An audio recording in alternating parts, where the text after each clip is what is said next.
Sanibonani. Bafowethu,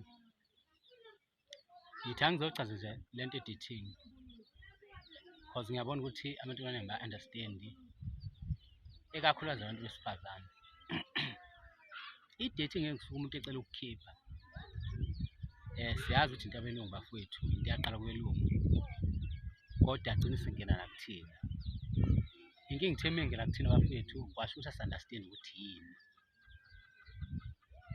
Abantu besifazane basuke bey'tshela ukuthi umuntu uma ecela ukukhipha kusuke kumayelana nokuthi niyodla.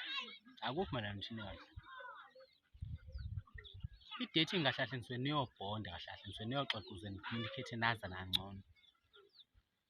La enifike nilahle khona bafowethu ukuthi ngesikhathi umuntu wesifazane ucela ukumkhipha, uma nihlangana lapha edrobheni, ngabe sedrobheni ngabe kuphi, sekuyena futhi umuntu wesifazane uselida, sekuyena manje okhombayo ukuthi akuyodliwaphi. Yayibona yonke leyo nto leyo. Ngesikhathi eqala ekhomba ukuthi kuyodliwaphi, nakhona futhi la ngokwebhajethi akazi lo muntu ukuthi unebhajethi engakanani. Uyasuka ukhomba yonke into le, ukhomba yonke into le, egcine esishaya ibhajethi yalowo muntu lo, sekudlula emalini ebeyibhajekthile ukuthi izosebenza. Kuthi uma kuqeda nje ukudliwa, uthole ukuthi lo muntu lo obecela ukukhipha useyonakele nasemoyeni, akasenanhliziyo cause wena usuvele wazoshaya ibhajethi yakhe. So bantu besifazane, ake nifunde nje bafethu ukuy'phatha. Umuntu uma ecela ukukhipha awumvumele kube uyena olidayo, kube uyena ukhetha indawo yokuthi nizodlaphi, izinto ey'kanjalo cause uyena muntu osuke ebhajekthile.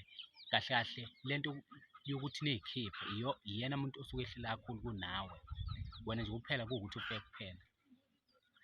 So musa nokucabanga ukuthi umuntu wesilisa uma ecela ukukhipha kusuke kuyospendwa imali nje, kusuke kuwukuthi kuyodliwa.